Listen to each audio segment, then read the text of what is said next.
damos paso a la mesa redonda que lleva por título Retos y estrategias para el desarrollo de la asistencia personal y de la vida independiente. Como aparece en el programa, componen esta mesa redonda Jesús Martín, los indico en orden de mi posición, Jesús Martín, director general de las personas con discapacidad del Ministerio de Derechos Sociales y Agenda 2030, Martín Vallada, cofundador de la Oficina de Vida Independiente de Barcelona y de la Asociación Perdret. Continúa Nuria Paricio, jurista y miembro de la Junta de Solcom, y en el extremo izquierdo de mi posición, Carolina López, miembro de la Junta de Solcom. Bien, hemos acordado que comienza Jesús, si puedes comenzar tú. El tema es el que nos convoca y tienes la palabra. Vamos a intentar ser muy concisos y ir al grano de la cuestión. Muchas gracias. Bueno, son muchas cosas las que hoy aquí nos han convocado. En primer lugar, buenas tardes a todas y gracias a Solcom, al Instituto de Derechos Humanos Peces Barba por invitarme a este espacio de diálogo, de aprendizaje, que pone el foco en uno de los mandatos claves de la Convención de la Discapacidad, como decía Jorge, que es nuestra libre autodeterminación, y en asuntos que han estado, y yo creo que para muchos y muchas de vosotras y de nosotras, siguen estando en la periferia de las políticas públicas de nuestro país, y que gracias a la sociedad civil, al activismo, yo me veo más en el activismo que en estas responsabilidades públicas transitorias, pues están empujando a que la acción de gobierno se sitúe en esa esfera. Me estoy refiriendo a la desinstitucionalización, aunque, bueno, pues yo creo que luego en el diálogo podremos ver esas aristas que comentaba antes Cristian, comentaba el compañero, algunas las comparto, otras no, y para eso, bueno, yo creo que estos espacios sirven para compartir, y yo creo que de las discrepancias surge la mejora colectiva y surge el aprendizaje. Me refiero, como digo, a la desinstitucionalización, a la regulación estatal de la prestación de la asistencia personal.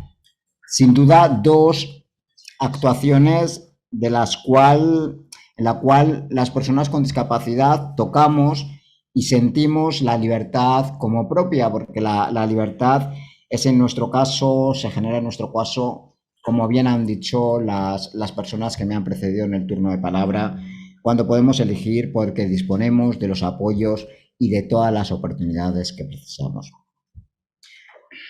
No vengo aquí tampoco, por respeto, a hablar de lugares comunes en un asunto nuclear para hacer efectivos los mandatos de este artículo 19 de la Convención, un tratado que conozco bien, conozco en profundidad por mis anteriores responsabilidades, y un tratado que nos sitúa en la esfera de los derechos humanos y que viene a liberarnos de opresiones capacitistas. En este sentido, las propuestas que les voy a compartir con la vida en comunidad del Ministerio de Derechos Sociales y Agenda 2030, humildes, pero muy ilusionantes, invocan este tratado y seguramente pues, que tendrán que perfilarse, que tendrán que mejorarse, y por eso hoy estoy aquí para escuchar voces como las vuestras, voces valiosas y voces solventes para llevarlas a la agenda del gobierno. Estamos construyendo un nuevo modelo de cuidados que ponga a la persona en el centro, porque no es justo que por el hecho de tener grandes necesidades de apoyo no podamos decidir dónde vivir, tengamos que compartir habitación, nos digan cuándo o qué tenemos que comer y a qué hora tengamos que cenar. Y este nuevo paradigma sí que cuenta con una nueva y una vigorosa dotación presupuestaria suficiente que otorgará rigor y solvencia a esta política pública. Hablabas, Cristian, del modelo residencial. Evidentemente que tenemos que transitar hacia un espacio absolutamente desinstitucionalizado. Esto no lo podemos hacer de hoy para mañana. Esto es un proceso. No podemos desmantelar estructuras de hoy para mañana porque, bueno, pues se convertiría esto en un absoluto caos. Entonces, ¿qué hemos hecho? ¿Cómo lo estamos haciendo? Que estaréis de acuerdo o no estaréis de acuerdo o habrá mejoras, pero sí que quiero compartir con vosotras esa determinación, esa decisión para que en España, las personas con discapacidad, pero también las niñas y los niños, también las personas mayores y también las personas que viven en una situación de psicohonorarismo puedan construir su proyecto vital conforme a sus decisiones y preferencias. Hemos llegado en este país, Jorge, que tenemos un sistema de servicios sociales y un sistema competencial en regiones, en comunidades autónomas, como tú sabes, y que el Estado, que el gobierno tiene unas competencias limitadas a la hora de legislar o a la hora de construir políticas públicas, pero estamos hablando mucho y de forma, creo que constructiva, con las comunidades autónomas soberanas y legítimas a la hora de diseñar las políticas públicas de discapacidad. Para ello hemos llegado a un acuerdo de acreditación y calidad de centros en el sistema de autonomía personal y de la dependencia, precisamente porque esos espacios que ahora existen y no podemos desmantelar de la noche a la mañana, se transformen de manera profunda para un modelo más centrado en la atención a personas mayores, personas con discapacidad en situación de dependencia, para abandonar esa homogeneidad que hay en las respuestas y en el abordaje que se dan desde estos centros y para empezar a hacer trajes a medida. Estamos en un modelo, y creo que los compañeros lo han explicado bien, centrado en el déficit, y tenemos que ir, y eso es lo que recoge este acuerdo, de todas las comunidades autónomas a un modelo que ponga a cada persona y a sus necesidades en el centro, así como a sus preferencias. Tratamos de modernizar, transformar el modelo de cuidados y de apoyos desde un enfoque de derechos humanos. Esa es nuestra aspiración como gobierno, como ministerio, y hacer efectivos el derecho a la atención y apoyos personalizados, libres de sujeciones, a no construir nuevas macroresidencias y que estas, las que existen, sean lo más parecido a un hogar, ubicadas siempre en entornos comunitarios, con personalización de los espacios, entornos amigables, con respeto a los derechos laborales de las personas que allí trabajan, a la no precarización, y que asegure nuestro derecho a la intimidad, a la privacidad, como también mandata la propia Convención. Nos tomamos también, secretario, en serio las recomendaciones que nos daba el comité en 2019, y nos decía el comité a España que teníamos que impulsar una estrategia nacional de desinstitucionalización. Así lo estamos haciendo. Y esperamos que esta hoja de ruta contribuya a invertir en todos los sentidos el desarrollo de alternativas de base comunitaria, personalizadas, como son la asistencia personal.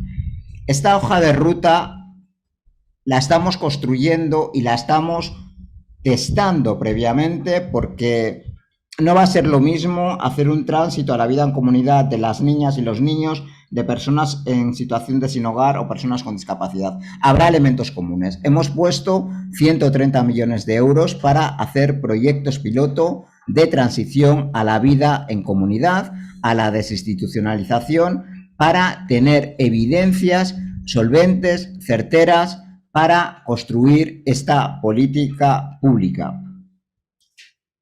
Hablábamos y hablabais de que no veíais o que veíais desdibujada la asistencia personal en esta estrategia de desinstitucionalización. Pero sí que es verdad que sería un error pensar que la solución a la desinstitucionalización asistencial en nuestro país pasa solo por la asistencia personal, y sí que se requieren otro tipo de dispositivos, sin renunciar a este, por supuesto, como son mejores políticas de vivienda, un parque público de vivienda accesible, de cartera de servicios más flexibles, integrables, sistemas de apoyo que contribuyan que las personas puedan desarrollar su proyecto de vida. Y en todo caso, la asistencia personal es una de las cuestiones nucleares, claves, y que tenemos como ministerio, como gobierno, como prioridad. Pensamos en esta estrategia como una forma de democratizar el poder y que se está construyendo con las manos de todas y de todos. Uno de esos ejemplos de construir con las manos de todos y de todas son estos proyectos piloto. Ahí las personas con discapacidad, en este caso, están diciéndonos cómo tenemos que desarrollar y hacer esos tránsitos, cómo tiene que ser esta política pública, independientemente de otros espacios de diálogo que ha establecido el gobierno para la construcción de esta estrategia. Tenemos que construirla con las manos de todas las personas, porque a estas personas, a nosotras, a las personas con discapacidad, la historia nos ubicó en los márgenes y queremos, como bien habéis señalado aquí, tener una vida elegida, tener la posibilidad de escoger dónde queremos vivir y a qué hora nos apetece cenar y, como he dicho antes, si nos apetece compartir habitación. Esto no se sostiene, como digo, sin las asistencias personales, cuya regulación mejorable, insisto, la vamos a blindar en la Ley de Dependencia. La Ley de Dependencia, a lo largo de todos estos años, se conoce así porque, bueno, pues trataba de dos aspectos, o creaba un derecho subjetivo nuevo en nuestro país y desarrolló, o prácticamente tiene invisibilizado, el primer apellido de la ley, que es la autonomía personal. Pero hay otra segunda parte, que es la atención a la dependencia, que sí que se ha desarrollado más y se han puesto más recursos públicos. Ahora queremos darle un impulso al primer apellido de la ley, que es la autonomía personal, y vamos, bueno, pues a hacer esta reforma, insisto, que será muy mejorable, y para eso luego también estará el trámite parlamentario y que llevaremos a Consejo de Ministras a segunda vuelta en las próximas semanas. Incluye la accesibilidad universal como un principio rector y alude también a la permanencia de las personas con discapacidad en el entorno que desarrollan su vida en coherencia con lo que dice la propia Convención. Esta reforma, además, va a regular la posibilidad de recibir la prestación o el servicio de asistencia personal a través de una prestación económica, y la vamos a incluir en el catálogo de servicios de asistencia personal, y también vamos a mejorar la definición de la Ley de Asistencia Personal para acomodarla a la Observación General número 5 del Comité de Naciones Unidas, para que tenga conexión con cuestiones como es el proyecto de vida y las preferencias y la voluntad de la persona. Poner en el centro a las personas también significa que puedan residir, como decimos, en el entorno que ellos prefieran. Por eso incluiremos y blindaremos también la teleasistencia como también derecho subjetivo, para que, con independencia de las prestaciones o servicios que formen parte del programa individual de atención del PIA.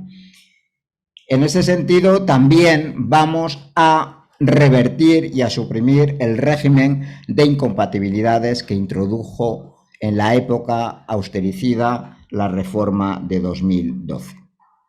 Las comunidades autónomas también tienen competencia en servicios sociales, que lo he dicho antes, y en el marco del diálogo territorial llevaremos en los próximos días al órgano que rige este diálogo territorial en el marco de los servicios sociales un acuerdo para garantizar y regular la asistencia personal de una manera igualitaria, en equidad, en todo el territorio del Estado. Queremos que todas las comunidades autónomas entiendan la asistencia personal como lo que estáis hoy aquí reivindicando, como la entiendo yo, como la entiende la Convención y como la entiende la Observación General número 5. Este acuerdo además va a introducir otras novedades, como que las niñas y los niños tengan derecho a esa asistencia, a ese dispositivo tan empoderador como es la asistencia personal, y que trascienda, porque ahora veréis que hay muchos territorios que tienen circunscrita la asistencia personal a dos espacios muy restringidos bajo mi punto de vista, que son el laboral y el educativo.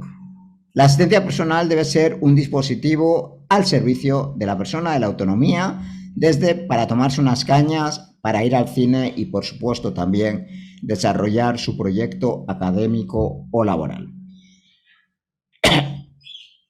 Hablabais, y es una de las cuestiones que creo que saldrá en el diálogo, de la formación. También llevaremos la formación en este acuerdo territorial de asistencia personal. La formación va a ser una formación muy básica en competencias como la introducción a la vida independiente en el marco de la Convención, la accesibilidad y los apoyos necesarios, la naturaleza y las funciones de la asistencia personal, salud laboral, porque aquí lo que nos interesa claramente es que la formación o estos asistentes personales se conviertan en expertas y en expertos de la persona a la que apoyan en el respeto a sus voluntades y a sus preferencias.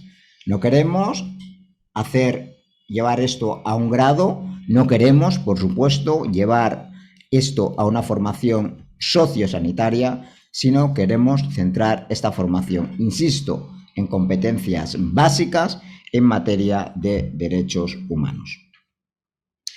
Necesitan todo este tipo de políticas, y el secretario del comité lo señalaba, de inversión pública.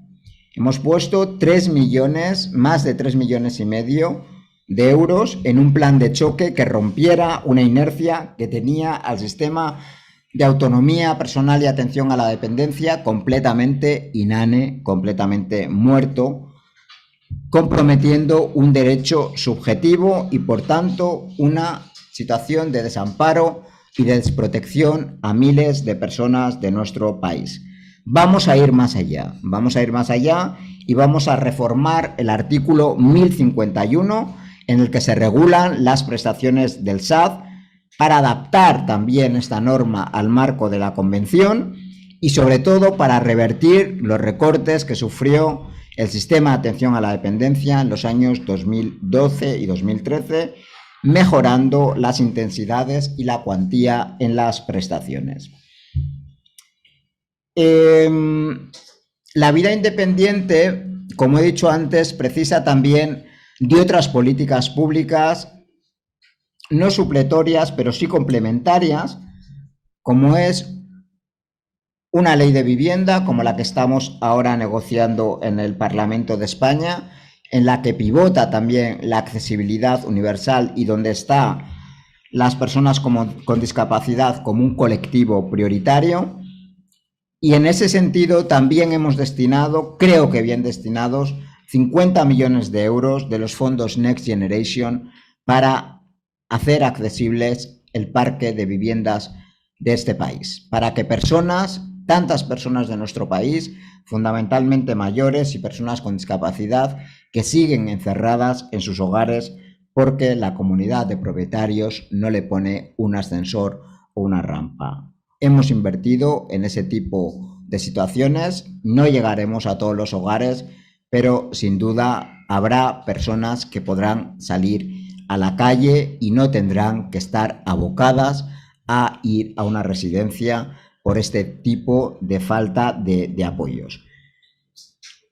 No quiero finalizar sin mencionar también en este apartado de inversión pública un programa de inclusión a las personas con discapacidad en el ámbito académico, que es el programa de inclusión Reina Leticia, que hemos cambiado de raíz para aterrizarlo en las necesidades formativas de las personas con discapacidad, especialmente de aquellas que tienen grandes necesidades de apoyo, y que hemos dotado con un presupuesto de más de 5,5 millones de euros, para que las personas con discapacidad podamos formar nuestro proyecto académico con todas las garantías, para que tengamos las asistencias personales, en este caso circunscritas sí al ámbito académico, todas las horas que la precisemos, porque es absolutamente, como digo, intolerable que en nuestro país alguien no pueda estudiar porque se le niega la asistencia personal.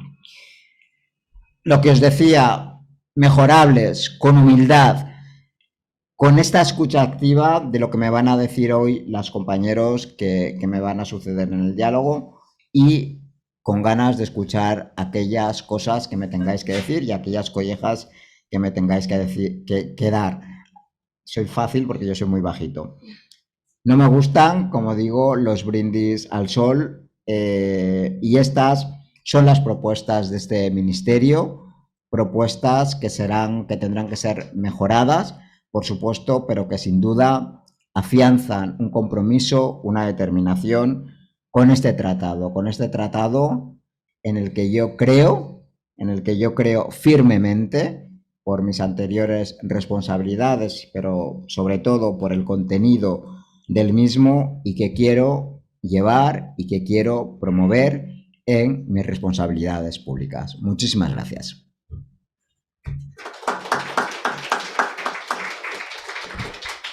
Muchas gracias, Jesús.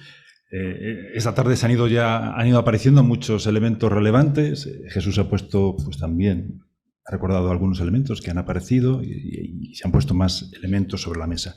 Bien, estamos en una mesa redonda, entonces yo voy a formular alguna pregunta. Voy a empezar por Carolina, pero evidentemente tenéis toda la libertad para abordar cualquier aspecto, comentar, preguntar. Se trata de establecer un diálogo. Vamos a intentar ser rápidos, concisos, para que luego pueda haber un diálogo también con las personas que estáis conectadas y con las personas también que estamos compartiendo esta tarde. Carolina, comienzo por ti. Ha aparecido, casi siempre aparece en relación a la asistencia personal, la cuestión de la formación, ¿no? O sea, qué modelo formativo, en determinados documentos, incluso borradores, se habla de una prestación profesional. Cuando hablamos de profesional, normalmente estamos pensando en una formación acreditada, etcétera. Y este es uno de los temas en debate, ¿no? Más allá de lo que tú quieras comentar, evidentemente, en plena libertad, esta sería una primera pregunta que yo te lanzo. Bueno, nosotros desde el Foro de Vida Independiente siempre hemos...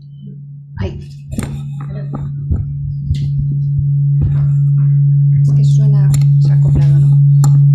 Igual hay que apagar esto. Ya. Siempre hemos defendido primero que las personas con diversidad funcional somos las primeras que tenemos que tener esa formación, tanto en la Convención como en la filosofía de vida independiente, en la asistencia personal y en lo que supone esa figura de apoyo que es el asistente personal, ¿no? Pero seguimos viendo que hay muchísimas personas que todavía no solicitan esa prestación, ¿no?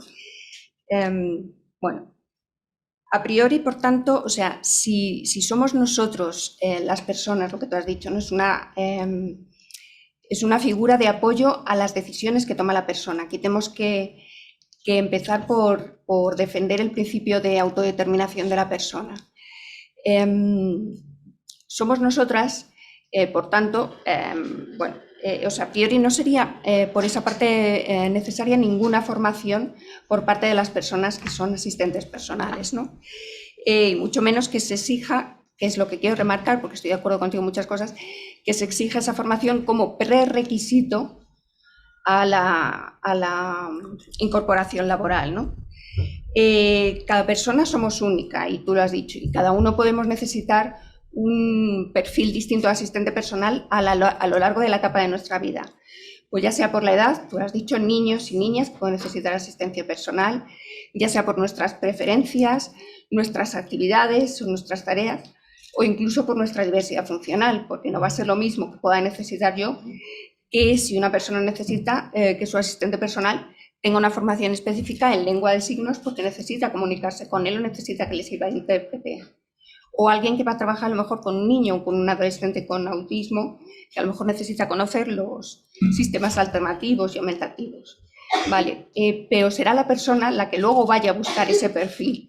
Pero no puede ser que se siga, porque es que se sigue solicitando y se sigue implementando formaciones muy regladas, sociosanitarias, muy formales, y no podemos permitir que la formación esté por encima de la persona, porque si no, mal vamos, y menos que sea una formación formal. Yo entiendo que eso, bueno, que tú has dicho, ¿no? Que las habilidades sociales, la escucha activa, la empatía, todo eso que se basa en la relación humana es lo importante, ¿no? La relación de las personas. Entonces, por tanto, creo que primero se debería establecer la relación entre la persona, ver si funciona y luego quizás ver si se puede realizar esa formación. Perdona, que estoy nerviosa y yo necesito mirar aquí un poco, ¿no? Eso, lo importante son las relaciones humanas y el respeto a las necesidades de la propia persona, ¿no? Porque es la propia persona la que conoce sus necesidades y las que va a poder transmitir al asistente lo que necesita. Luego se puede dar formación en vida independiente, que la puede dar la propia persona, la pueden dar las OBIs, las organizaciones cogestoras o incluso la familia, pero eso nunca como prerequisito, ¿no?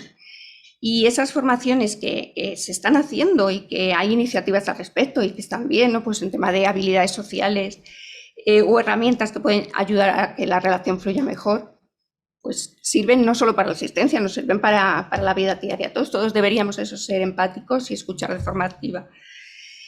Pero hay otras cuestiones como la normativa, aspectos legales de la relación, conocer el convenio, los derechos y obligaciones de las dos personas, que conviene que las sepan las dos partes también, ¿no? Y lo que he dicho, se puede impartir una formación al respecto, pero una vez que se haya visto que la relación funciona entre la persona y el asistente personal, no puedes poner un prerequisito, porque si hoy en día tenemos mucha dificultad para contratar asistentes personales, por desconocimiento de la figura, porque no está regulada, porque no hay un convenio específico y porque no hay una dotación, pues al final va a ser mucho más complejo si encima se pide esa formación, mucho más en un entorno rural o insular, ¿no? Entonces, pues bueno, se debería llegar a un consenso en toda España, ¿no? Y que el Consejo Territorial de Servicios Sociales y del Sistema de Ayuda a la Atención a la Dependencia, que es el que ahora mismo está imponiendo muchas de esas cuestiones, nos escucha a las personas con diversidad funcional. O sea, como esto es un diálogo, pues vamos a hablar, ¿no? Sí. ¿Me puedo sumar a su comentario? Sí, o sea, no sé, por alusiones, bueno, pero contesta tú, Martí, o sea, y luego, si queréis, contesto yo, o sea, para que esto vaya fluido, si le parece bien a la audiencia, que lo vayamos haciendo así. Bien, Sí. no tengo inconveniente, encantado. O sea, tenemos grandes dificultades en encontrar al asistente personal que buscamos. Si además ese asistente personal, además de los papeles, en fin, etcétera, que está genial, tiene que tener una titulación, porque si no, no le puedes contratar, es un problema adicional que nos ponéis.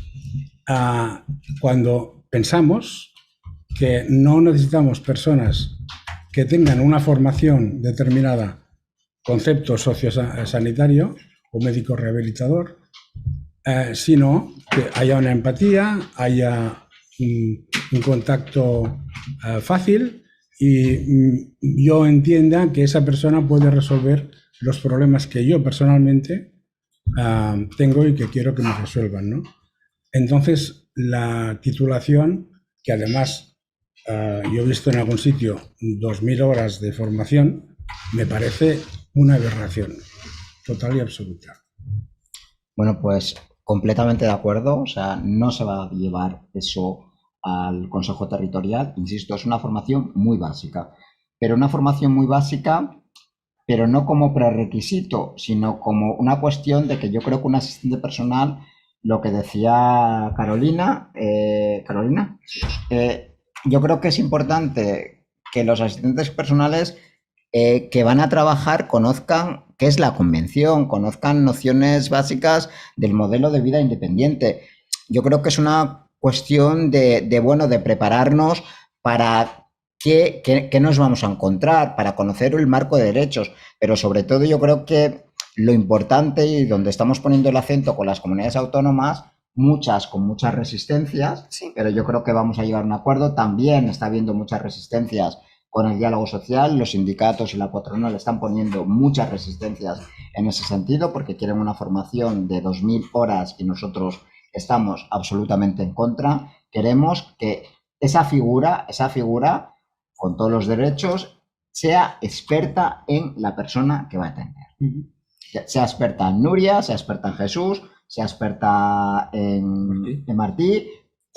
Eso es lo que tiene que hacer un asistente personal. Y al mismo tiempo, y recojo tu propuesta, Carolina, porque me parece muy interesante, voy a proponer hacer un curso para formación, y hablaré con vosotros, con vosotras, sobre el tema de preparar a las personas con discapacidad sobre el tema de recibir la asistencia personal, reclamar esos derechos. Ya tenemos un curso en defensa de derechos para que las personas sepamos identificar una discriminación, sepamos dónde tenemos que ir, pero yo creo que es interesante eso que apuntabas y lo voy a recoger en agenda para que, bueno, porque yo creo que puede estar bien que también las personas tomen conciencia de que tienen ese derecho, dónde tienen que pedirlo y cómo tienen que pedirlo. Pero solo un apunte más, que esa formación que dices tú que va a ser en filosofía de vida independiente y en convención y tal, que se puede hacer, por ejemplo, durante los 3-6 primeros meses de que ya esté la persona trabajando, o sea, no que sea como prerequisito. Sí, es así. Porque es que es así. No va a ser muy complicado encontrar asistente personal no va a ser... No vamos a hacer esto como un prerequisito. Va a ser una cuestión flexible que cada persona va a modular, pero sí que vemos que es necesario, bueno, darles ese tipo de contenidos. Pero vamos a flexibilizar al máximo porque no queremos poner más trabas a ese dispositivo, especialmente en zonas rurales, en zonas insulares, donde van a tener estas personas, las personas con necesidades de apoyo, más dificultades para encontrar asistencias personales. También en el chat están participando las compañeras y los compañeros, y una de las preguntas, también de fondo ha aparecido, pero una de las preguntas es la financiación. Esta tarde ya ha aparecido. Luchar por los derechos, progresar, requiere buenas leyes, creérselo, pero también recursos económicos. ¿Qué perspectiva tenéis sobre, en general, la tabla, la mesa, tanto desde las aportaciones que se están haciendo, si es suficiente, habría que incrementar? La cuestión de la financiación, ¿cómo lo veis? Que es una de las cuestiones a la que siempre damos vueltas. A ver, si sumamos, creo que has hablado antes de 130 millones de euros dedicadas a un área, más 3 millones, más... Si sumáramos todo eso para ofrecer los servicios de asistencia personal a todo aquel que lo solicitara, tendríamos casi resuelto un gran porcentaje de personas que necesitan y que buscan ese servicio. Otras que lo necesitan pero no lo buscan, que este es otro problema, porque es que no llega la información. Hay muchísima gente que no sabe que tiene unos derechos y que además los tiene que exigir. Y dentro de esos derechos, que no digo que sea únicamente la asistencia personal, pero uno de ellos es la asistencia personal. No van a pedir servicio si no lo conocen. Y esto es fundamental. No se ha hecho una comunicación, no se ha explicado y estamos en una laguna en la que incluso personas con diversidad funcional no saben sus derechos y no saben que existe la figura del asistente personal que lo pueden pedir porque además tienen derecho a hacerlo. Y esto es una falta a nivel de comunicación que yo creo que es un poco también tarea del Estado poderlo resolver. En cuanto a la financiación, yo no sé cuántos millones de euros se tienen que destinar. Lo que sí que sé es que la financiación tiene que ser la suficiente para que cada uno, como hemos dicho, podamos desarrollar nuestro proyecto personal de vida y suficiente para cubrir nuestras necesidades. Entonces, yo no sé cuántos millones, pero yo sí sé que prácticamente necesito 24 horas a la semana, 7 días a la semana, por mis condiciones. Puede que otra persona como yo, por su estilo de vida, no lo necesite, pero la financiación tiene que ser suficiente y también creo que es importante que sea bastante permanente y sostenible. Porque has comentado de que se van a hacer otra vez un montón de proyectos piloto, que me parece estupendo y hay que empezar por algo. Pero es que en Madrid llevamos desde el 2006 de proyecto piloto y esto, el día de mañana viene un político que no están de acuerdo con este programa, porque no deja de ser un programa todavía, y dice, pues a mí este programa no me parece bien. Que no sucede y desde luego armaríamos la gorda, pero es así. Entonces, la financiación debe ser también permanente en el tiempo y sostenible. No puede ser que cada vez vaya subiendo más, por ejemplo, los salarios mínimos interprofesionales o los salarios por convenio, pero el presupuesto que se destina a este proyecto piloto es el mismo. Obviamente alguien va a perder en ese trayecto y al final seguramente los usuarios y las usuarias de Nuria, yo la personal. asistencia personal no la concibo como un proyecto piloto. La asistencia personal tiene que estar ya plenamente desplegada. Igual me he explicado mal, pero lo que estamos haciendo con proyectos piloto son los tránsitos a la comunidad, la desinstitucionalización. Eso es lo que estamos haciendo, proyectos piloto, y a los que hemos destinado 130 millones de euros. La financiación, evidentemente, Jorge lo decía, yo no sé, o sea, el coste sí que es el coste personal que implica una institucionalización. Es duro, es un coste personal elevado que yo creo que como país no nos podemos permitir, pero sí que es cierto que aquí había habido una regresión importante presupuestaria para el despliegue de esta ley. Una ley muy mejorable, una ley que sigue, como digo, desplegándose en el segundo apellido de la misma. Nosotros estamos haciendo el esfuerzo para que el primer apellido de la autonomía personal, con muchas, insisto, mejoras, cobre sentido en la propia ley, pero sobre todo en la vida de la gente. Le hemos puesto a las comunidades autónomas, insisto, una millonada, 3 millones y pico de euros, para que pongan a disposición de las personas los recursos que precisen para asistencia personal, residencias, otro tipo de dispositivos que contempla la ley de dependencia. Pero tenemos que ir más allá porque todavía no está instalado en el marco del SAT el tema de la asistencia personal. No está instalado en el imaginario colectivo, no está. Y lo vemos todavía como un dispositivo de lujo. Y por eso tenemos que llevarlo al Consejo Territorial para que todos hablemos el mismo lenguaje, para que todos acordemos unos estándares comunes para desplegar esta figura en un marco complejo, territorial, pero en un marco de diálogo y que sobre todo ese dispositivo llegue al máximo número de personas. Por tanto, con muchas mejoras, sin duda, pero que creo que bueno, aquí hay un compromiso firme para seguir avanzando en este despliegue y en esta articulación de las asistencias personales. Yo creo que estamos dando respuestas y sobre todo yo de aquí me voy a llevar un aprendizaje grande para poder llevarlo a este Real Decreto del 1051 sobre el tema de las intensidades y al propio acuerdo que todavía no ha ido al Consejo Territorial. Con lo cual, Encantado de Yo escucharos. sí me gustaría añadir unas cosas. Por eso estábamos defendiendo una ley estatal, para que fuera en todo el territorio y no fuera discriminatorio por comunidades como está pasando ahora. Me gustaría poner 3 ejemplos. Bueno, Nuria ha hablado del de Madrid.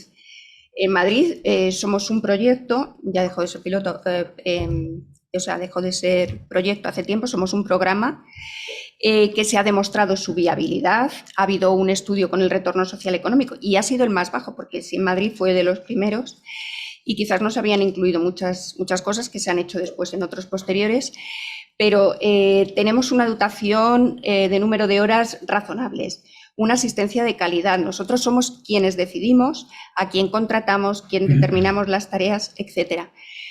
Pero somos 70 personas, alrededor de 70, desde hace muchos años. Entonces eso es algo cerrado a lo que la gente no puede acceder. En la Comunidad de Madrid solamente hay 85 personas.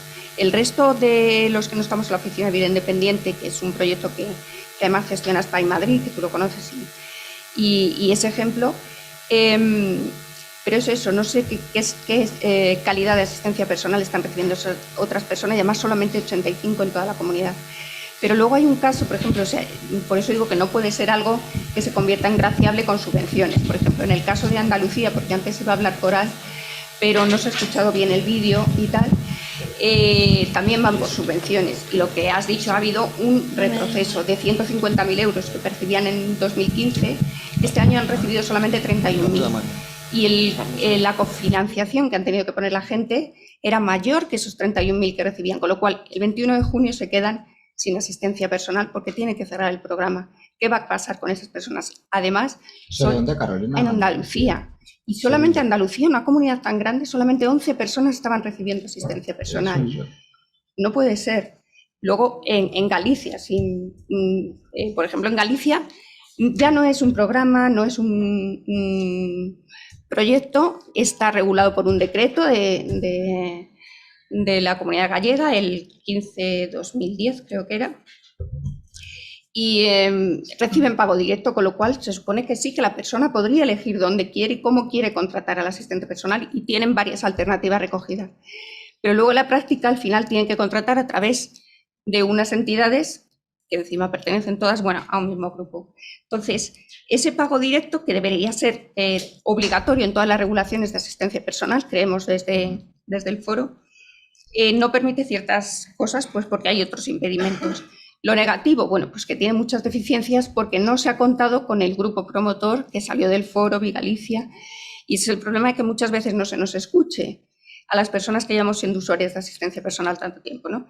Entonces tiene trabas, pues lo que tú has dicho, de que vais a quitar, que estén vinculadas a estudio-trabajo. No tiene sentido, la persona tiene muchas más esferas que esas, vinculadas a la edad. No puede ser que ni un menor no pueda acceder a asistencia personal y que cuando cumpla 65 dejes de recibir asistencia personal, como ha pasado en Madrid en algunos casos.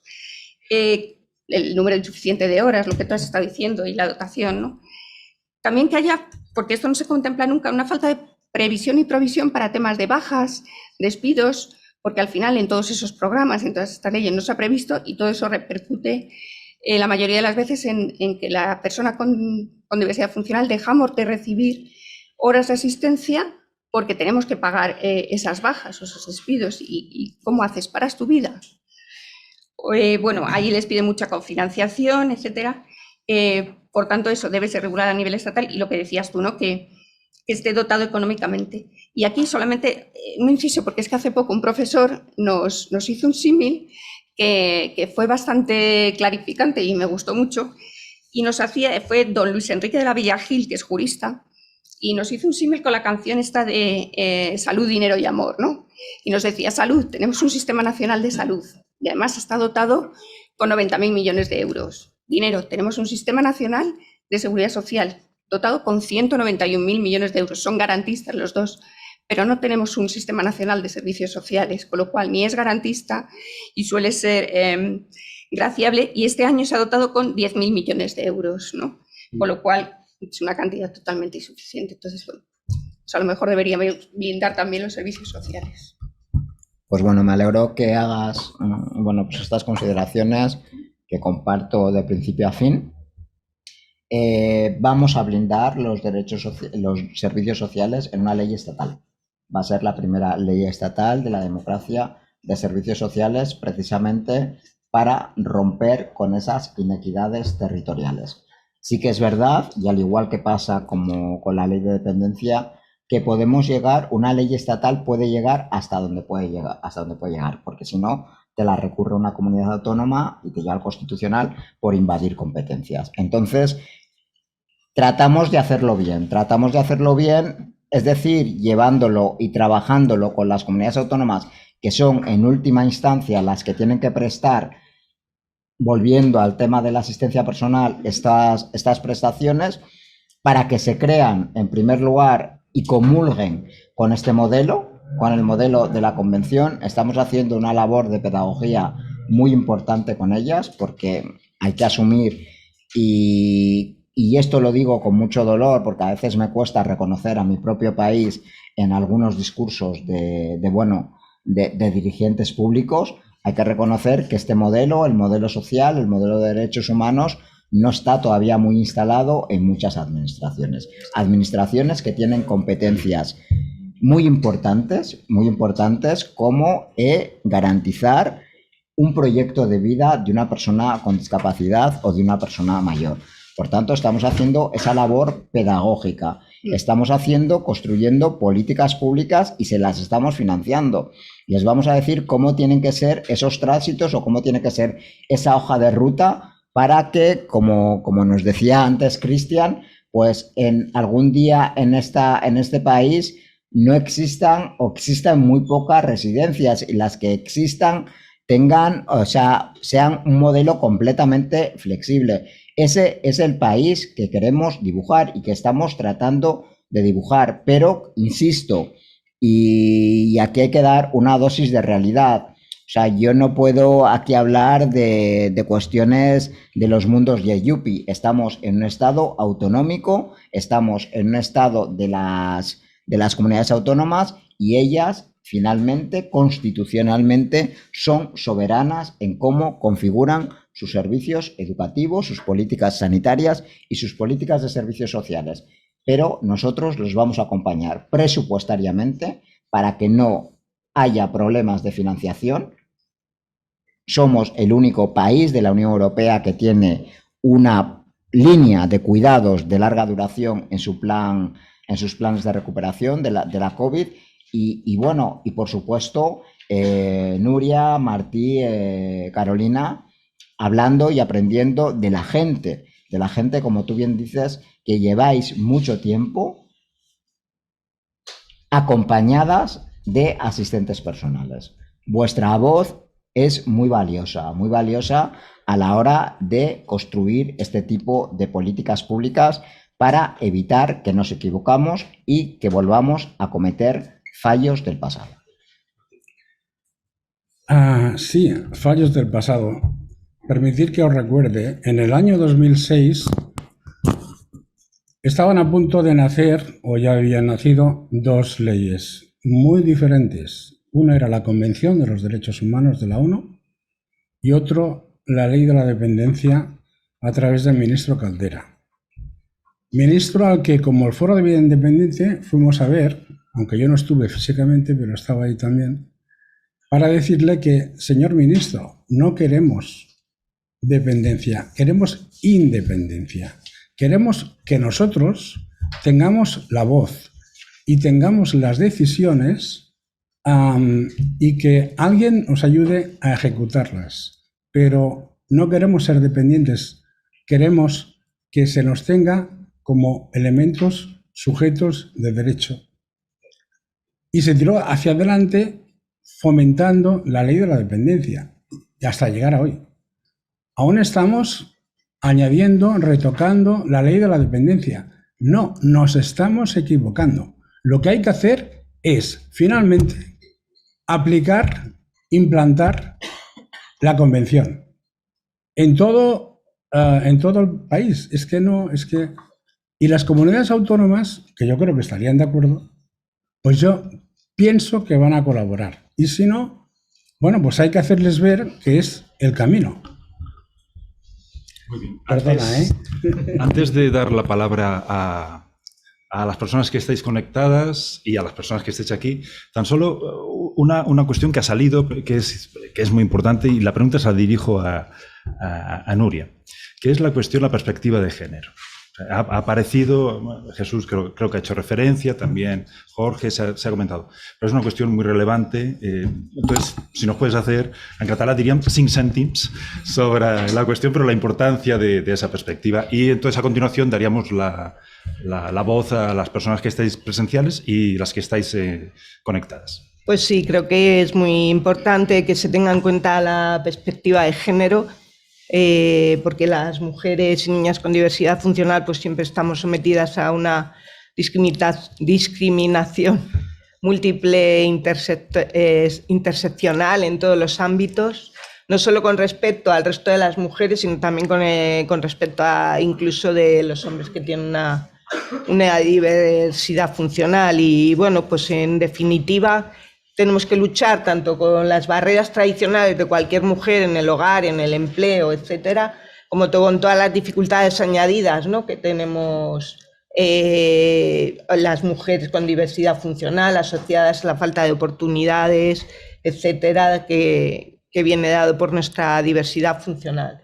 Además, somos mujeres y tenemos las mismas necesidades y anhelos que cualquier mujer: acceder a un empleo, tener una vida social, en definitiva, participar de la sociedad. La única cosa que necesitamos es apoyos como la asistencia personal.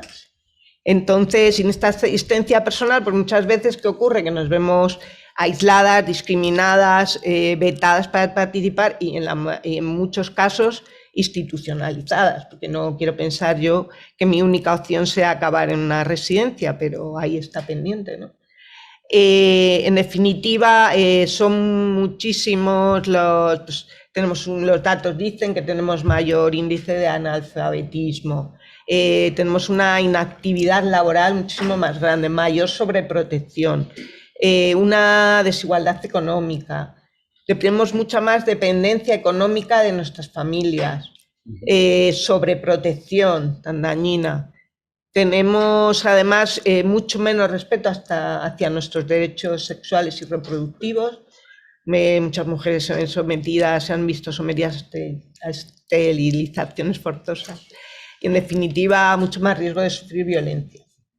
Y aquí, en el tema de, creo que es muy importante introducir, por tanto, esta perspectiva de género en la próxima regulación que se vaya a acometer, que nos sitúen tanto nuestras necesidades de las mujeres con diversidad funcional en el centro, para que podamos decidir sobre nuestra vida, para que podamos tener una autonomía y para que podamos, en definitiva, guiar nuestro proyecto de vida, y también tener en cuenta a todas esas mujeres, porque al final son las mujeres que realizan una labor ingente en el cuidado, la atención, que no es de personas con diversidad funcional.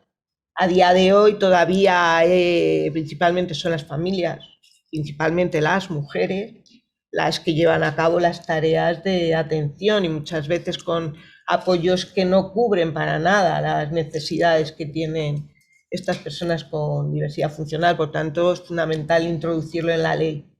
Me gustaría recalcar, no sé cómo vamos de tiempo, pero me gustaría recalcar, porque me parece fundamental, tenía aquí mucho rollo preparado, pero voy a decir simplemente que en el tema de la prevención de la violencia de género, la última macroencuesta que ha habido contra la violencia de la mujer arroja unas cifras que son terribles. O sea, un 20% de las mujeres asesinadas tenían algún tipo de diversidad funcional, y estos son datos que solo cuentan aquellas que tenían un certificado. Un 17,5% de las mujeres con diversidad sobrevenida afirman que esta ha sido a consecuencia del maltrato. Cada vez se conocen más casos de mujeres con lesión medular, con sordera, con ceguera, que es consecuencia de esta violencia. ¿Y qué pasa? ¿Por qué las mujeres con diversidad funcional estamos expuestas a una mayor violencia? Pues lo hemos dicho: vulnerabilidad económica, indefensión, y en muchos casos, y lo más sangrante, es que el propio maltratador es del círculo más cercano de la mujer con diversidad funcional, puede ser hasta el padre o el padrastro o incluso la pareja, y la persona con diversidad funcional depende de esta persona, o sea, esta persona es la que le presta los apoyos. ¿Cómo va a denunciar una mujer que necesita que le lleven hasta la policía, ¿no? Y su maltratador? O una mujer sorda, que bueno, también eso, que tiene que hacer accesible todos los medios de comunicación para denunciar estas violencias.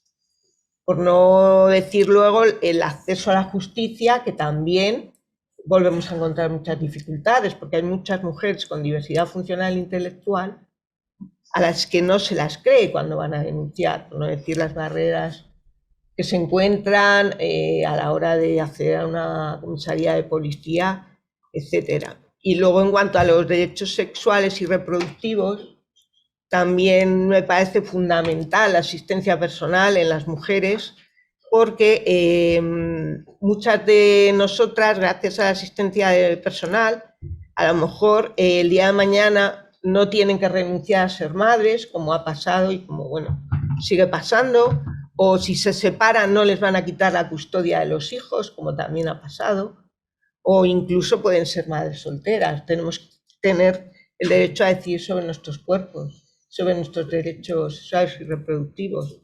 Incluso ya es más sangrante explotaciones sexuales que hay contra mujeres con diversidad funcional que encima están incapacitadas judicialmente. O sea, no tienen ni siquiera el derecho de acudir a la justicia y denunciar. Bueno, con la nueva ley esta de apoyos al ejercicio de la capacidad jurídica, esperemos que se desarrolle un sistema de apoyos para que también puedan denunciar. Muchísimas gracias. Había una persona... Cristian, perfecto. Aquí hay dos manos. Una pregunta muy rápida. Muchísimas gracias, Jesús, y a toda la mesa, por este ejercicio de valentía, estar aquí. No te voy a dar ninguna colleja. No, al revés, te entiendo como un compañero. Quisiera preguntarte algo muy concreto, ¿vale? Que tiene que ver con la situación que está pasando en Andalucía, donde se ha recortado el presupuesto de asistencia personal a 1/3 en los últimos 3 años, donde este recorte obliga a una muy posible institucionalización. Antes hemos visto que hay líneas rojas a nivel de derechos. Esta es una. Entonces, me gustaría preguntarte si podemos asegurar que no habrá este recorte presupuestario. En cuanto a las competencias del Estado, sabemos que hay unas competencias autonómicas, también sabemos que quien firma la convención es el gobierno, es Estado. Entonces, hay una cierta responsabilidad ahí. Y nada, con esta pregunta ya termino. Muchas gracias. Muchas gracias, Cristian. Con el tema de Andalucía, pero no solo Andalucía, también la Comunidad de Madrid, yo creo que también hay una apuesta por un tipo de modelo, de entender la discapacidad. ¿Y qué tenemos que hacer desde un gobierno responsable por haber firmado y ratificado un tratado que yo siempre digo que les compele a todos los niveles de la administración, a las comunidades autónomas y también a los ayuntamientos, porque cuando hablan de la convención solo miran a Madrid como gobierno. No, señoras, señores, este tratado les compele igual a vosotras que a mí, que ahora estoy en responsabilidades públicas. Entonces, nosotros tenemos que hacer esa pedagogía, tenemos que llegar a esos acuerdos e incluso, como en algunos casos, tenemos que poner de alguna manera cortapisas para que cumplan esos acuerdos en materia de asistencia personal o en materia de atención temprana para recibir financiación. Todo, como digo, muy consensuado en el marco de la ley, porque hay unas líneas rojas a veces muy indefinidas que si nos las saltamos o si nos saltamos las reglas del juego del marco jurídico que tenemos, el marco constitucional, pues puede haber problemas. Nuestro mandato legal, pero sobre todo nuestro mandato ético, es hacer que esos fondos lleguen donde tienen que llegar, que es a cambiar un paisaje de discriminación por el que transitamos cada día las personas con discapacidad desde que nos levantamos hasta que nos acostamos. Eso es de lo que se habla en el Consejo Territorial. Mucho diálogo, mucho consenso. A veces cuando hay un diálogo y cuando hay un acuerdo, todas las partes pierden, pero también todas las partes ganan. Y eso es lo que estamos tratando de hacer en esta legislatura. No perder la mirada hacia donde queremos o de la forma que queremos ver España.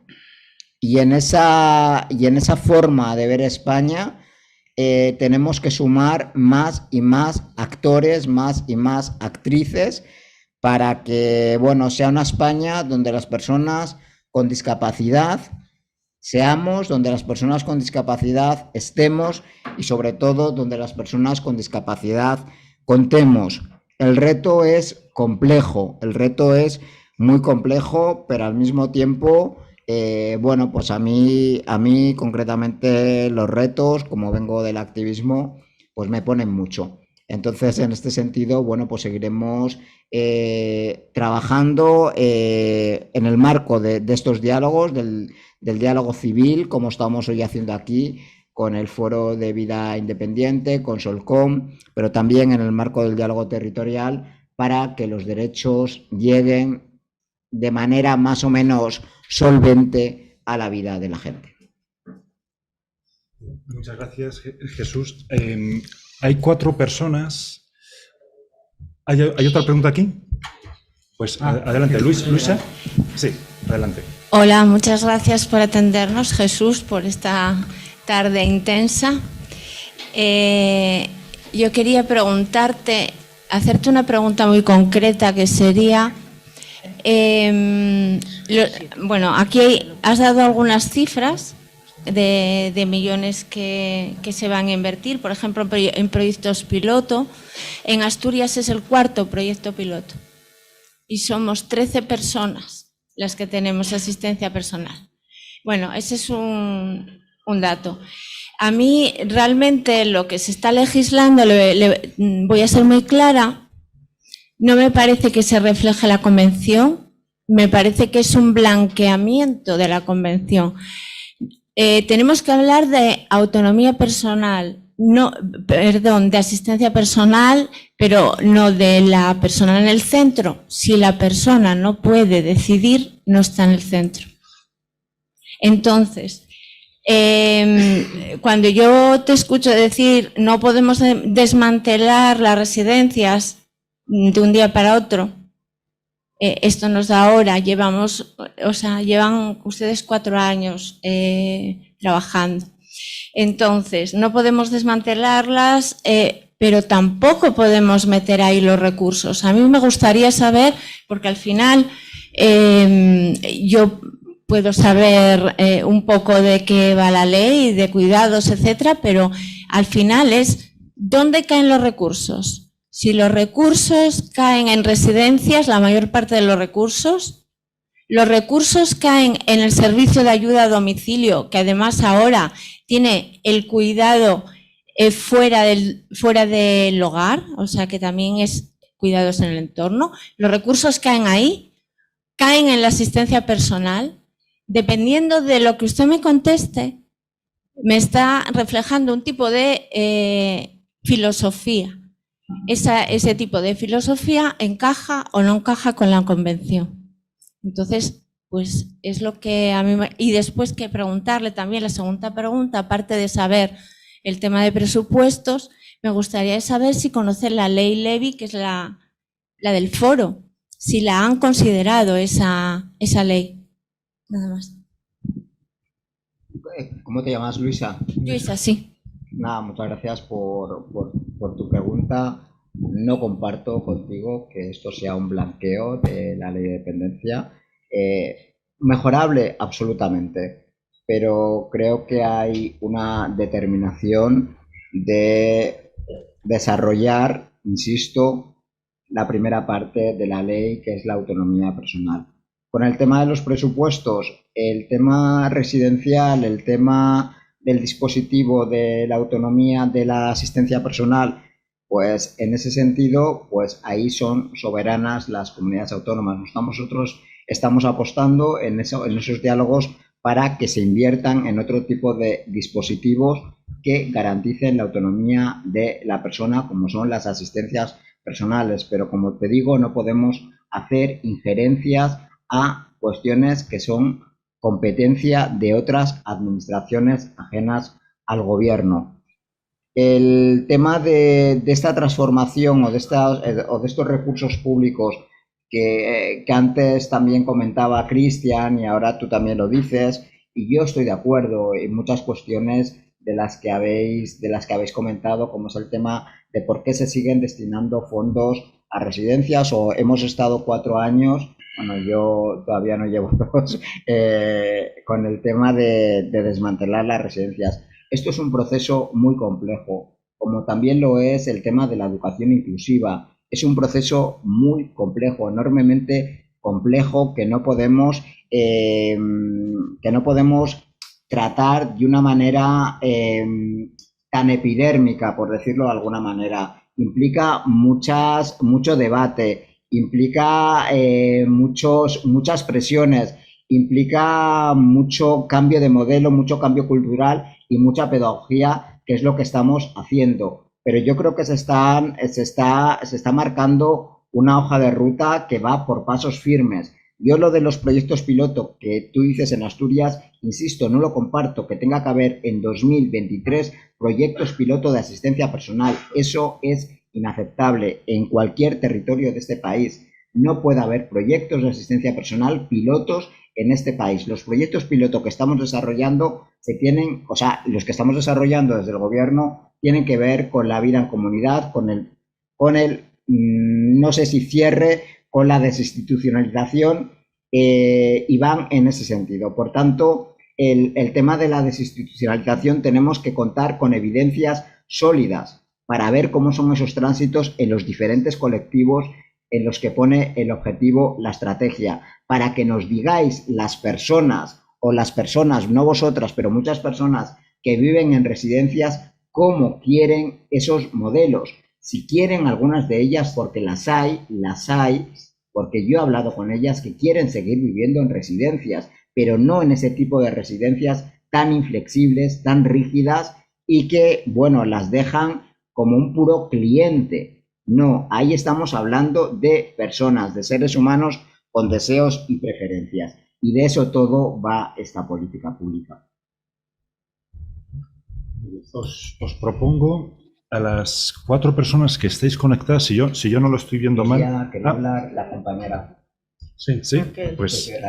pues un momento. La propuesta que haré, si os parece bien, una vez hable Raquel, será que las 4 personas que estéis conectadas habléis, pero seguidas, y luego ya cerráis la mesa y pasaríamos a la conclusión, la clausura de las jornadas. Sí.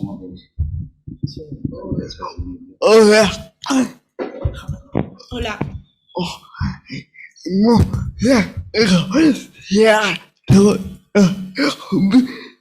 Muchas gracias a toda la mesa.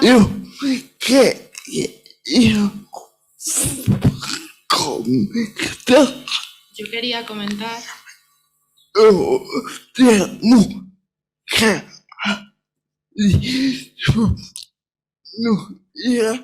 sobre lo último que ha dicho Nuria.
¿Escuchan? Escuchan a las personas con diversidad. Que sigan.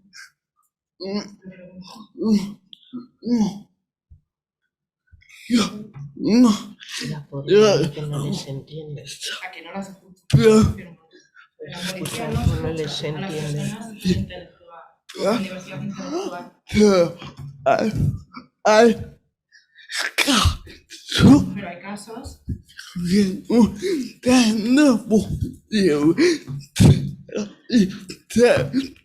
en los que no tenemos diversidad intelectual. Entiende por dónde va.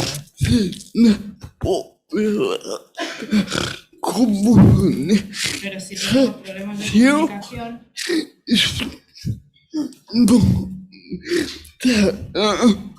y nos meten en el mismo saco. Eso por una parte. Por otra parte, Estoy completamente de acuerdo estoy completamente de acuerdo con lo que habla Carolina con lo que ha hablado Carolina sobre población de asistencia sobre la formación de la asistencia personal. de aquí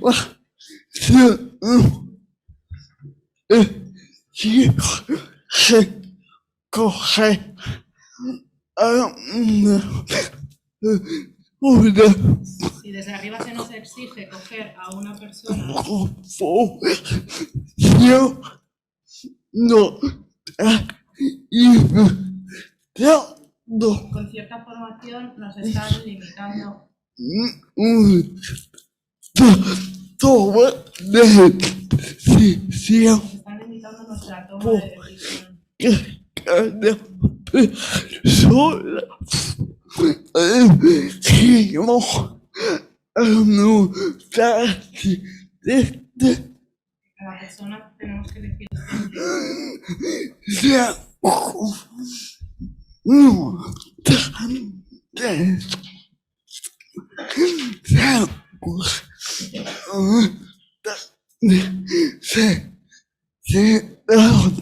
en base a nuestras necesidades.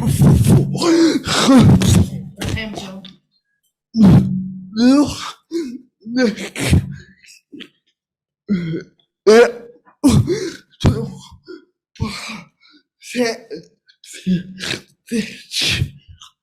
yo necesito un asistente personal para hacer mi tesis y de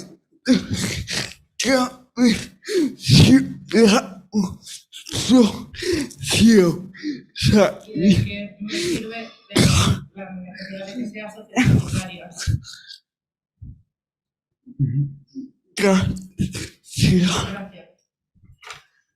En el acceso a la justicia yo creo que también hace falta accesibilidad precisamente a la comunicación, ¿no? Que haya sistemas alternativos y aumentativos de la comunicación, o tan necesaria otra vez la asistencia personal y también la formación del personal que va a recibir esa denuncia, ¿no? Que esté formado en cómo en que se va a encontrar gente que tiene otra manera de comunicarse diferente.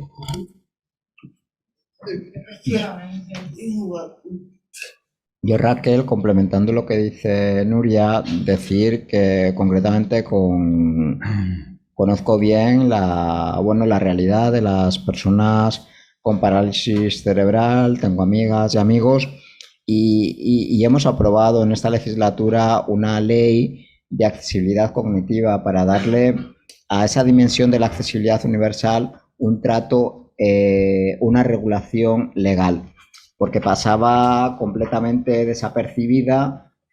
Y ahí hemos incluido los sistemas alternativos y aumentativos de comunicación precisamente para que, bueno, pues para personas con parálisis cerebral o que tengan otras situaciones comunicativas puedan exigirlas a los poderes públicos para poder interactuar con el entorno. Concretamente en el acceso a la justicia, además de esta reforma tan importante para alinear nuestro ordenamiento civil y procesal al marco del artículo 12 de la Convención, para que se respete nuestra capacidad jurídica y acabar con esa muerte civil que tenían tantas personas con discapacidad en nuestro país. Vamos a poner en marcha un proyecto muy importante que nace este año, que son los facilitadores. La Ley 8 de 2021 habla de los facilitadores, que son unas figuras nuevas que introduce esta ley para, precisamente para garantizar el acceso a la justicia a las personas en situación de vulnerabilidad jurídica, por decirlo de alguna manera. Van a ser personas con discapacidad intelectual, fundamentalmente, el desarrollo, y otras personas que tengan, bueno, pues situaciones comunicativas no normativas. Entonces vamos a formar a esos facilitadores y vamos a desplegar también ya proyectos para que esos facilitadores estén a disposición de las personas y bueno, que sabemos que la justicia es un sistema hostil, no solo para las personas con discapacidad, sino para todas. Y bueno, pues tratemos con estas herramientas nuevas que se han aprobado en el Estado español, facilitar, hacer más humana y sobre todo más inclusiva pues la tutela judicial efectiva. Bueno, muchas gracias. Bueno, con esto vamos a cerrar las preguntas de la sala porque el tiempo se nos va y a las 8 nos quedamos sin técnico y nos apagan todo el equipo. Entonces, a las personas que están siguiéndonos a través de Zoom, les pediría que nos enviasen sus preguntas en el chat. Voy a dar 3 palabras de las 3 manos que están levantadas y a partir de ahí, por favor, mándenlas por escrito. Van a ver ahora en la pantalla, porque cuando toco el monitor sale la pantalla. Vale. Voy dando la palabra a María Oliver primero. María, por favor, un poco de contención. Sí, hay muchas preguntas, pero voy a hacer solo 2. Mil gracias. Me ponen a mí de mala. Soy María Oliver de la Oficina de Vida Independiente de Barcelona, que nació como proyecto piloto y se ha consolidado como servicio.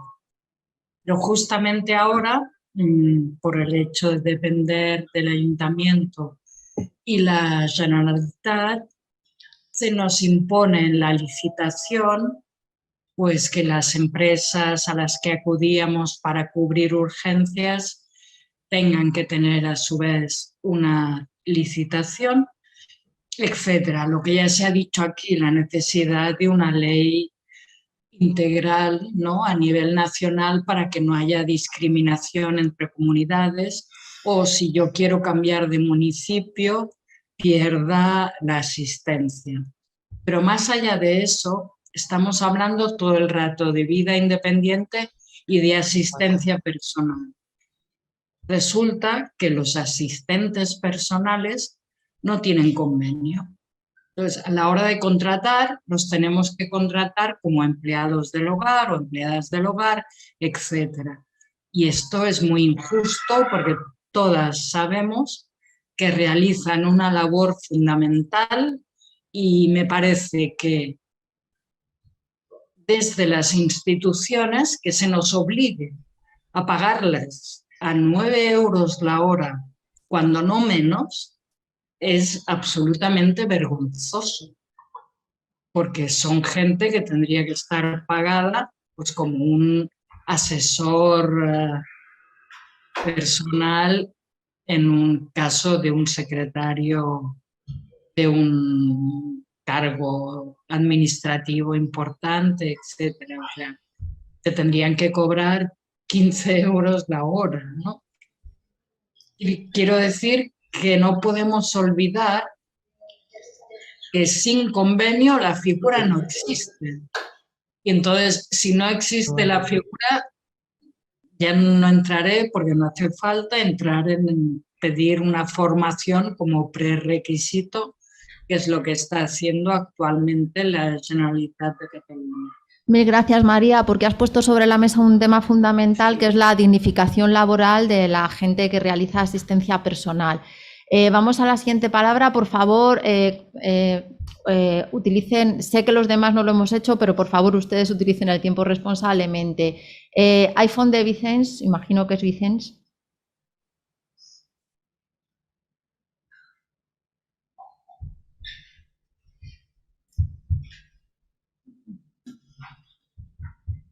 Bueno, mientras Vicens reaparece, Asociación Viva.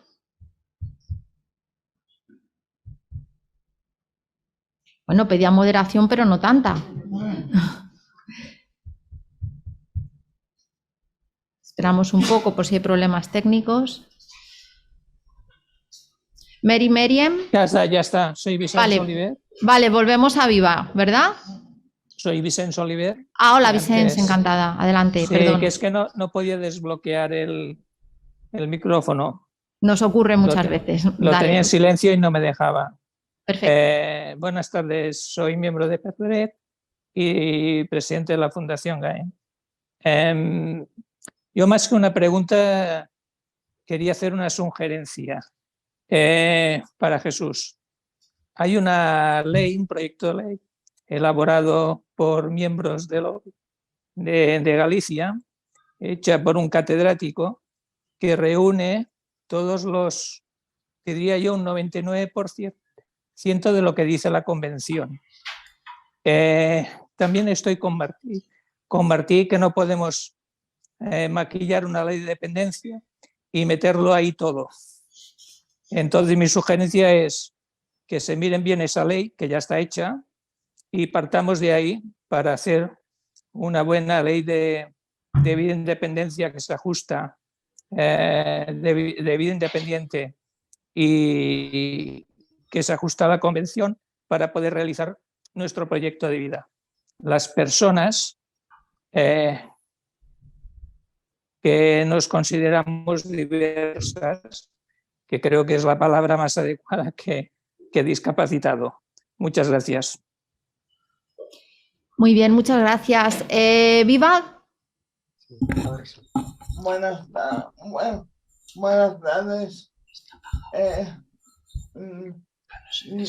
Nos preguntábamos el tema de la... Disculpa, oímos un poco mal. No sé si existe la posibilidad de acercar el micro. Vale. El tema de la asistencia personal en Extremadura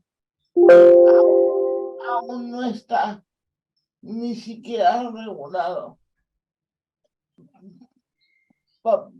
¿Para cuándo? Y aquí en Extremadura tienen una formación. Eso por un lado. Y por otro, el gobierno para el que tú trabajas, Jesús, hace campañas a bombo y platillo de lo que le conviene. Pero sin embargo, yo no he oído nunca al señor Sánchez hablar de vida independiente nunca he visto una campaña de vida independiente a nivel estatal. Nuestro único respaldo aquí en Extremadura se llama Susana Fajardo Bautista, y lo quiero decir bien alto. ¿vale? Nos llenamos la voz con ser de izquierda, pero Extremadura no tiene asistencia personal. ¿Para cuándo? Y preséntame a las personas que quieren vivir en residencia. Preséntame, porque yo no. Bueno, vemos la desigualdad entre los territorios del Estado. Muchas gracias. Viva Mary. Merien.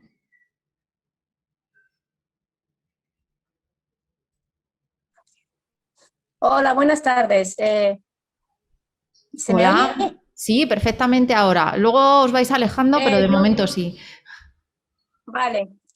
Yo soy Meriem, vivo en el camp de Guadalajara, que pertenece al Incenso, y nos vienen aquí con un cambio de que lo que es, cómo vamos a vivir y qué es lo que queremos, así de la noche a la mañana, sin consultarnos nada. O sea, y hay una lista de espera enorme, que hay gente que necesita residencia o si no, que les busquen otra alternativa para poder vivir, porque no se le puede a la gente crear falsos sueños cuando en realidad no vemos nada. O sea, no hay ningún cambio. O sea, la sociedad entera no está cambiada. O sea, no...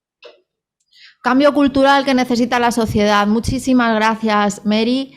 Yo os llamo como aparece aquí. Disculpadme y además os estoy llamando de tú, es que ya llevamos muchas horas. Ya somos íntimas e íntimos. Siguiente, Iñaki. Hola, ¿me oyes? De momento sí. Vale, bien, pues voy a seguir entonces. Hola, buenas tardes a todos y a todas. Mi reflexión va un poco dirigida hacia Jesús. Se valora mucho, sé que se valora mucho la voz en primera persona, sé que se valora mucho el conocimiento experto adquirido a través de la experiencia y sobre todo eso tiene mucho valor a la hora de desarrollar y crear cosas que son nuevas. Entonces, los asistentes personales, yo soy asistente personal, tenemos esa experiencia, tenemos ese conocimiento, además es un conocimiento y una mirada que no puede tener otra persona. Entonces yo quería saber de qué manera estamos presentes en el desarrollo, de qué manera se nos está incluyendo en el desarrollo, en los grupos de debate, de discusión, en este tipo de foros, en los grupos de trabajo, en el desarrollo de la figura del asistente personal, que justamente en eso sí que tenemos bastante idea y sí que conocemos bien. Además, sería una voz, una mirada distinta y aportaría cosas nuevas. Y quería saber un poco eso. Bueno, mil gracias, Iñaki, porque la verdad es que yo también estaba echando en falta la voz de asistencia personal. Cristina, iPhone, y aquí quedamos. iPhone, por favor, cuando hable, que se identifique. Cristina Cabrera, adelante. Hola, buenas tardes. Mira, hablo rapidita. Yo soy Cristina, estoy trabajando desde Enfandase, también como asistente personal. Y quería comentar dos cositas solo. Del tema de la comunidad, por ejemplo, de autónoma de Andalucía, veo que también es un inconveniente muy gordo el hecho de que no se puedan compatibilizar los servicios. Porque, por ejemplo, si lo que queremos es sacar a una persona de un centro de día, de una residencia, y al final no se le aporta esa ayuda que esa persona necesita, al final es como la pescadilla que se muerde la cola. Jamás esa persona va a llegar a salir de ese boquete. Además, aparte de lo que, como ha comentado el compañero ahora mismo, de la falta de información que hay, que vemos que falta muchísimo, darle muchísimo bombo a este tema, y de que la gente, tanto los familiares como los discapacitados, todo el mundo conozcamos bien qué es la asistente personal y qué no es. Y referente a ese tema, en el tema de la formación, que antes habéis estado comentando que ustedes tenéis muy claro que no se necesita una formación, yo sí es verdad que estoy de acuerdo en que la persona discapacitada es la que debe de elegir, digamos, a su propio asistente personal, pero sí estoy en contra, entre comillas, de que la persona asistente personal no deba de tener una formación básica, por lo menos. Porque en nuestro caso, por ejemplo, que es un daño cerebral adquirido, entiendo que a lo mejor una discapacidad física o una asistencia personal muy básica no necesita una formación, pero en el momento que esa persona tiene una necesidad más concreta y tiene un daño cognitivo, creo que sería muy importante que las personas que trabajaran como asistentes personales tuvieran una base de formación y que también supieran con quién están tratando. Llámalo daño cerebral, llámalo X, autismo, no sé. Pero que también creo que no estamos trabajando con objetos, que al final son personas y creo que todo el mundo no está capacitado para ello. Mil gracias, Cristina. iPhone.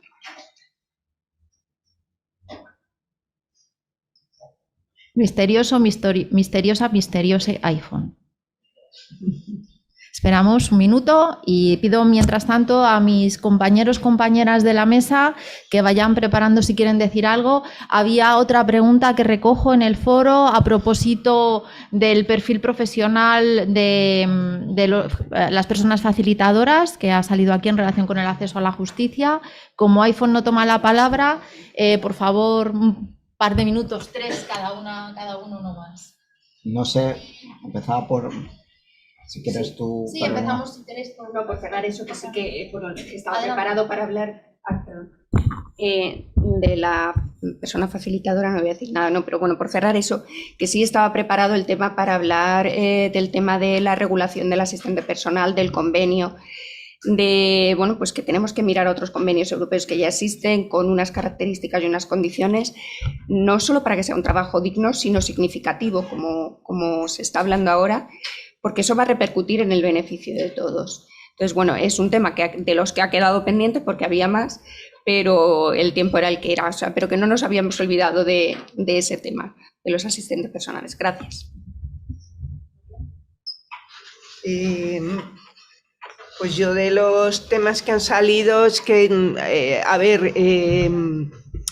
creo que el hecho de regular una ley de vida independiente y sacarla de la ley que está y de promoción sería lo adecuado. No sé luego en cuanto a competencias con las comunidades autónomas cómo se podría articular eso legislativamente, pero bueno, parece complicado, no lo sé. Eso ya creo que conceptualmente y filosóficamente sería lo suyo, pero nada tiene que ver, pues eso, personas que necesitamos una promoción, una asistencia personal con otro tipo de personas que se mezcla todo en la misma ley, pero bueno, eso lo he dicho, que jurídicamente no sé cómo sería viable.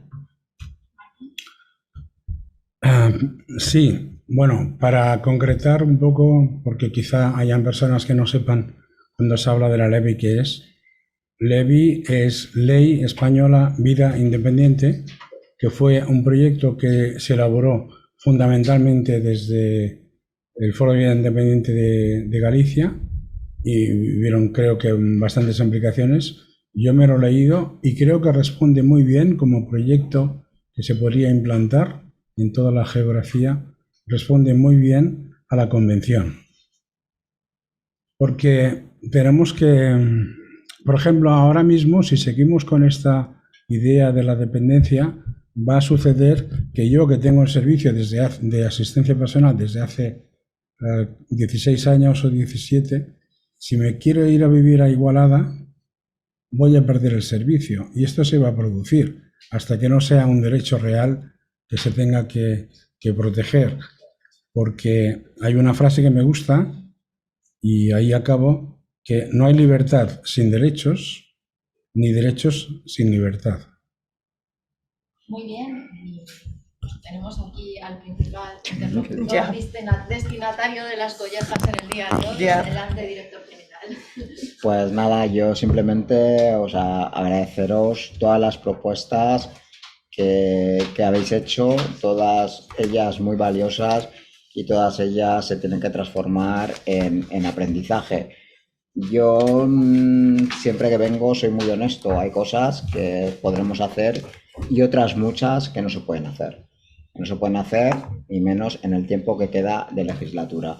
La ley que comentas, Martí, yo la he leído no en profundidad, sí que introduce cuestiones sustanciales de mejora en el tema del artículo 19. La Convención pero tiene otras muchas incompatibilidades con nuestro marco constitucional y competencial.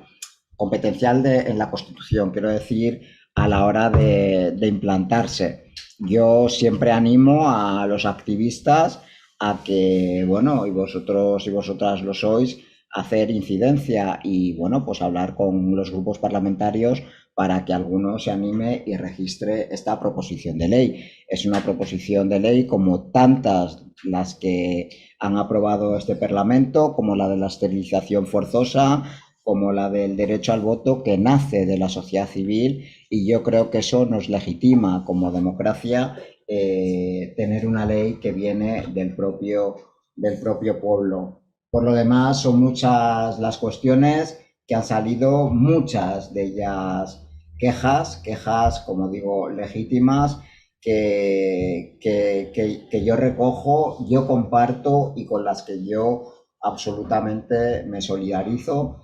Y siento deciros también que, bueno, pues que, y no, esto es no es una excusa, por supuesto, que cuando estás en la administración pública, en el servicio público, pues hay cuestiones que son a veces por mil cuestiones y por mil aristas son difíciles de llevar a cabo. Pero también quiero compartir con todas vosotras la determinación de mía, personal, del secretario de Estado y de la ministra y de todo el equipo de funcionarias y de funcionarias con este Tratado de Derechos Humanos. Que no vamos a llegar a todo lo que nos gustaría, también os lo digo, soy consciente de ello, pero que hay una meta clara y que estamos poniendo resortes y que estamos haciendo cambios importantes en el modelo, también estamos trabajando en ello.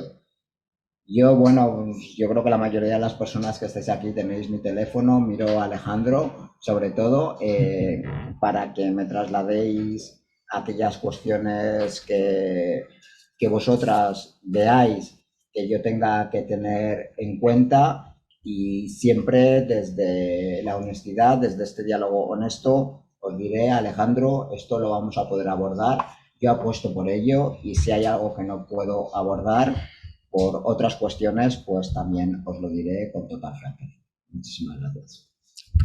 Bueno, pues muchas gracias en primer lugar a la gente que ha tenido muchísima paciencia para seguirnos hoy a través de Zoom, sobre todo con todos los problemas iniciales, y al final luego les hemos hecho ir más rápido a ellas y a ellos. Muchas gracias en segundo lugar a la gente que me acompaña en la mesa, y las personas que han ido pasando por aquí como moderadoras no saben lo que han hecho dejándome cerrar a mí, porque yo no puedo evitar de decir mi opinión. Yo a lo largo del día de hoy he aprendido mucho. Bueno, soy María del Carmen Barranco, dirijo el Instituto de Derechos Humanos y soy profesora de Filosofía del Derecho, para que me ubiquen. También he trabajado temas de discapacidad, pero sobre todo temas relacionados más en general con igualdad y no discriminación a grupos en situación de vulnerabilidad. Digo todo esto para que me interpreten bien, no porque quiera monopolizar a ningún tipo de protagonismo. He aprendido muchísimas cosas, y de todo lo que hemos dicho, también para mimarle un poco, puesto que el resto le ha maltratado, me quedo con una idea muy importante que ha dicho el director general, que es verdad que había tomado como buen político del resto de las personas que estaban en la mesa. Creo que es urgente en este país, pero en general en las democracias occidentales, definitivamente abordar los cuidados desde un enfoque de derechos. Sé que en este foro la idea de cuidados igual no es una idea apetecible, pero tal vez sí es apetecible si hablásemos un poco y nos pusiéramos de acuerdo sobre lo que significa los cuidados. Y me parece que eso es muy importante, y me parece que esto es una empresa que escapa a las posibilidades de una dirección general, incluso que escapa a las posibilidades del gobierno en pleno del Estado español, porque tan poco en serio nos tomamos el cuidado. Podemos hablar de la discapacidad, pero es que me parece que la cuestión trasciende la discapacidad como una cuestión de derechos humanos, que tenemos leyes de derechos que son muy importantes desde el punto de vista de los cuidados, como la ley que al final es de atención a la dependencia, efectivamente, de promoción de la autonomía personal, que no es una ley orgánica. Las leyes de derechos humanos tienen que ser leyes orgánicas. Esto es una cuestión que desde el gobierno no se puede conseguir, pero tal vez ahí la academia y los operadores jurídicos y también el movimiento asociativo tenemos una línea de trabajo muy importante y tal vez trasciende un poco la cuestión más concreta que se hablaba hoy, pero creo que necesitamos un cambio estructural, necesitamos un cambio cultural fundamental y esto es algo que no lo puede hacer ni siquiera aunque tuviéramos al mejor gobierno del mundo, que no conozco ningún gobierno que sea el gobierno del mundo en todo el mundo. Es esto una cosa. Y ya finalmente, pues quería dar las gracias en general a las personas que han participado, que han intervenido y sobre todo a Perdret, porque una vez más me han enseñado otra cosa muy importante, que es que la discapacidad es, junto con los feminismos, probablemente punta de lanza para avanzar en los derechos humanos de todas las personas y esto se ha puesto de manifiesto claramente hoy. Y es que todas las personas no solo necesitamos que nos cuiden y ser cuidadas, nos realizamos cuidando y ser cuidadas. Así que muchísimas gracias y espero que volváis a elegirnos no tardando mucho para otro evento para seguir aprendiendo juntas. Gracias.